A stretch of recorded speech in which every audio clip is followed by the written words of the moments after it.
Hindi tayo pwedeng magmaluwag. Hindi natin pwedeng pabayaan. I'm calling to strengthen the peace and order program in our district and to continue our fight against illegal drugs, especially now.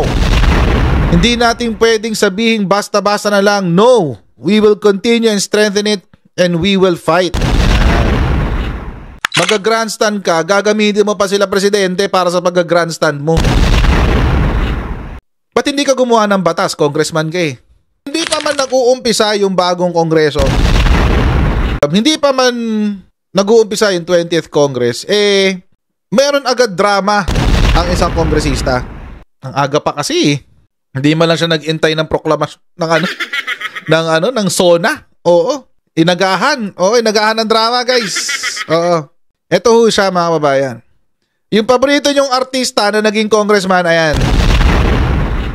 Goma calls on PBBM and PNP to stop narco politics.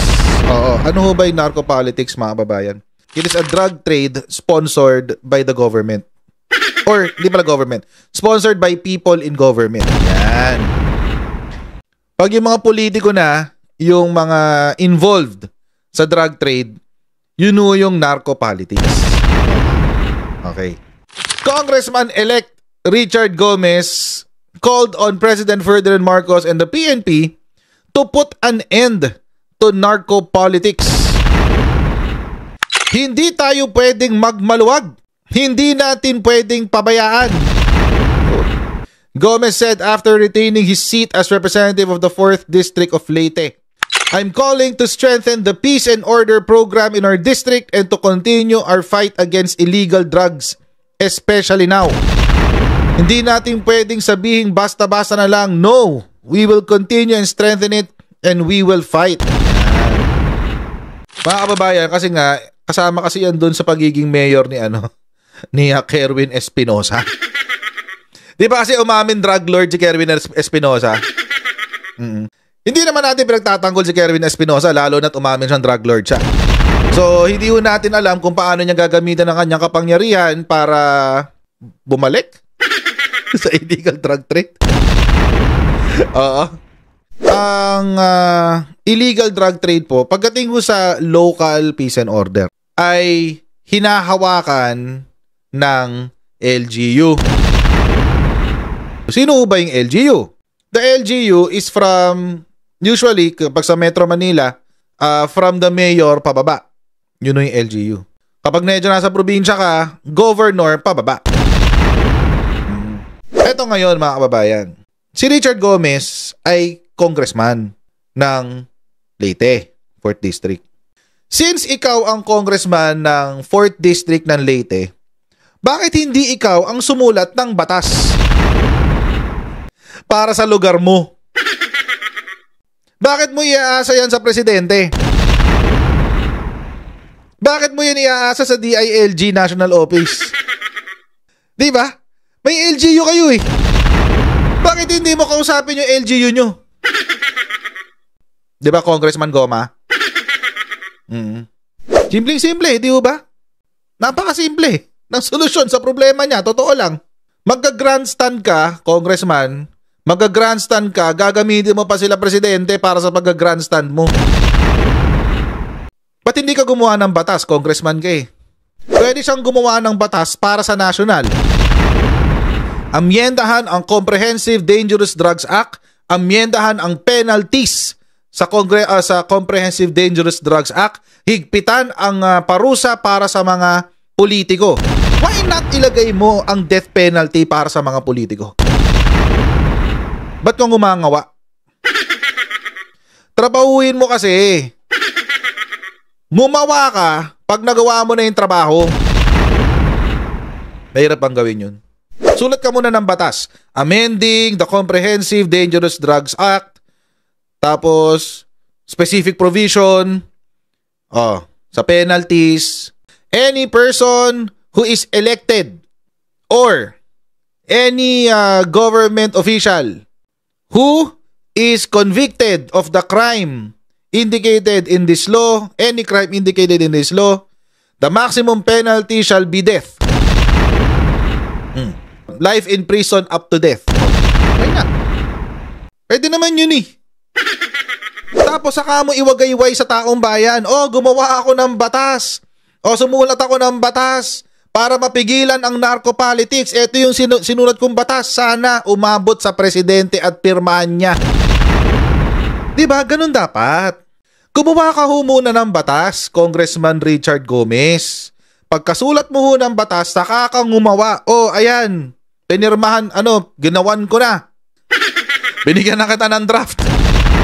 Kopyahin, i-rewind mo na lang tong live stream na to. Kopyahin mo na lang. Saka kang gumawa. Pag meron ka na naisulat, hanggat wala ka na isusulat, manahimik ka muna, Goma. Wala pa nga yung 20th Congress, gumangawa ka na. So, trabaho ka muna, sir. Sir, parang awa mo na. Magtrabaho ka muna. Bago ka mag-iiyak. Pagkaganyan ka pa, calls on PBBM. Ano yun? Hinahamon mo pa yung presidente? At wag siya magbibigay ng dahilan, mga kababayan. Ay, hindi, hawak ng presidente yung kapulisan eh. Oo, masyado siyang maluwag sa drugs eh. Masyado maluwag sa drugs? Baka niyo pa nakikita kung ilan na yung high value targets na nahuhuli ng PIDEA. Punta ka ho sa website ng PIDEA Top Stories. Punta ka dun. Ako na lang, dadaling ko na kayo dun. Baka hindi puntahan ni Goma, baka tama rin eh. Official to, real numbers. Kakapost lang 1 hour ago, buti na lang. Sakto ka, Goma.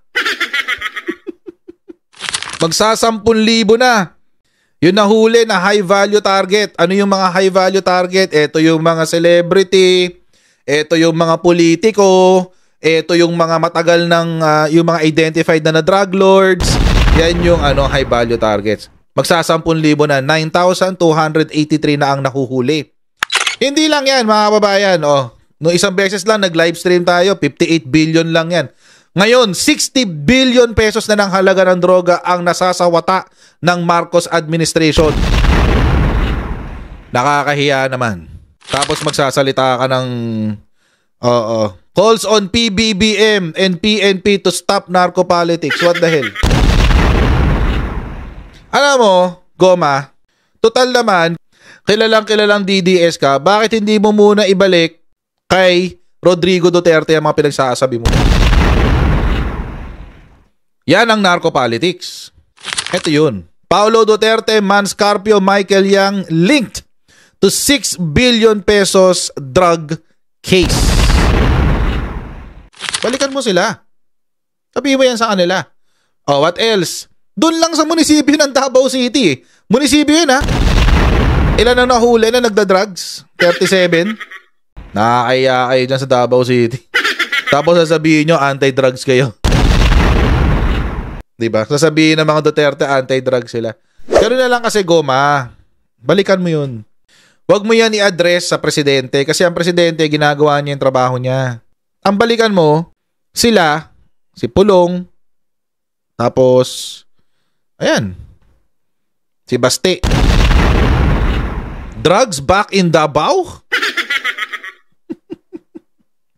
Diba? Kung saan nagyayabang ang mga DDS na safest place.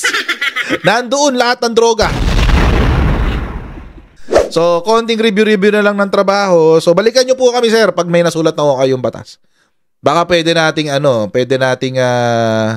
i-content din yan sa live stream natin. Diba?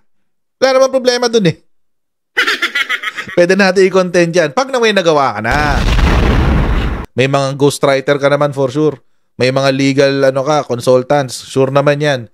Pasulatin mo, tas ikaw yung magyabang. Isinulat ko. Kahit ibang tao nagsulat.